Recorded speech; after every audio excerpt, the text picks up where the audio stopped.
Hello, and welcome to this end-of-year college video for the CECS community. I'm Nick Birbilis.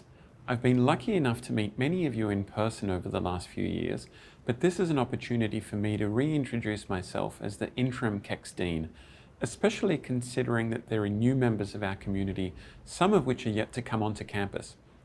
I'm thrilled to be serving as your Interim Dean, and I feel strongly about the CECS legacy and hope to continue to support the brilliant work happening across our college. We, globally and locally, have had a wild ride these past 2 years. Coming towards the end of the year provides us with an opportunity to look at some of the moments that shaped our 2021 experiences and what we can look forward to in 2022. Hi, Steve. I've got a question from Adam. He asked, do all Java programs need to be main method inside classes? Right, great question. The question is, do all Java programs need to have a main method inside the class? And the answer is, if it's a program, it does. From the outset, I state very loudly that 2021 was a year of many successes in a number of different areas. Whilst the pandemic stopped a lot of our students from joining us on campus this year, technology and the passion of our educators enabled them to bridge those distances and overcome the many challenges created by the pandemic. Our students graduated with honours on par with previous years, and many were recognised for field-changing research, theses, and private enterprises. A highlight of the year is the project presentations, the many dozens of them that we witnessed in November. These are really special because they showcase the work of those that we're now proud to call alumni. I express a great gratitude to all of those who made contributions to get students to that life-altering milestone. In terms of research, it would not be fitting if I didn't mention the funding, both private and public, that enabled our researchers to further develop groundbreaking phylogenetic software used by scientists around the globe to chase down COVID-19 variants and to also develop life-saving vaccines.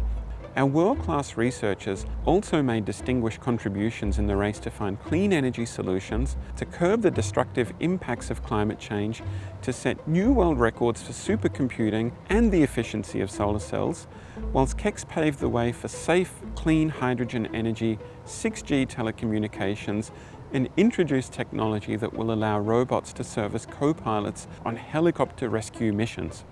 2021 also launched a new school of cybernetics, and all that entails, which is monumental by any stretch, which has now grown to 48 people, including 9 PhD students and 5 affiliates.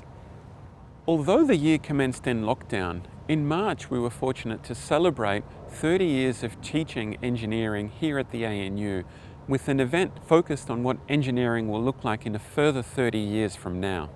The School of Engineering, and in part computing, also undertook the significant process of renewing accreditation, all done in hybrid format, complete with a virtual tour.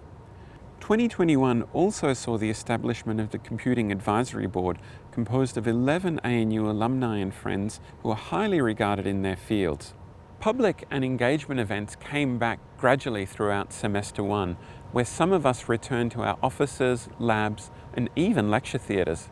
The first Women in STEM Leadership Conference was held here on campus during the mid-semester break.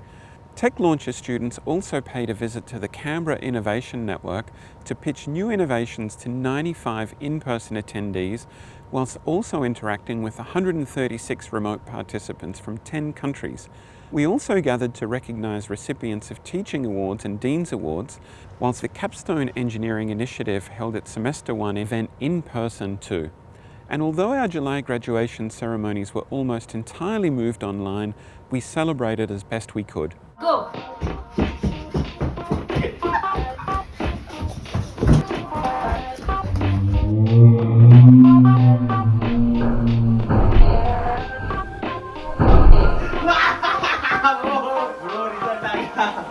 think I passed. I'm a graduate!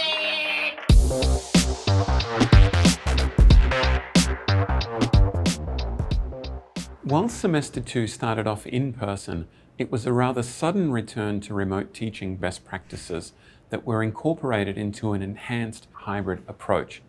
Again, in a manner that can make us all proud of having offered equitable enrichment to remote and in-person students alike. We witnessed administrators, educators and tutors racing to collect and furnish the necessary equipment so that our work could continue when the university shut its doors. Our community came together as colleagues and friends, providing assistance, guidance and comfort to one another. There was no time to settle into working from home for many, however, as open day was to commence in 36 hours. Fortunately, the team had invested time and resources in a contingency plan to which we pivoted essentially flawlessly, offering virtual tours and video presentations that combined high-spec production with a welcoming and personal touch. So you're thinking about a postgraduate degree in engineering, computer sciences or cybernetics at the Australian National University? You came to the right video. In 2021, there is also no doubt that our community underwent a transformation journey. At this point, I'd like to give a special shout out to Eleanor, who will always have a lasting legacy on the college's place in the world. We also adjusted to several departures in 2021 as some left us to pursue new opportunities whilst others took leave in order to welcome new additions to their family. Critically, we have welcomed and trained new team members, inviting them to add their voices and their skills to our collective mission. In 2021 alone, we've had over 60 new staff members join the college across the professional and academic staff, including at all ANU levels and all academic levels. That's more than one person per week. Our community is vibrant and it's part of who we are and what we aspire to be. I want to thank each and every one of you for making 2021 a banner year for the College of Engineering and Computer Science.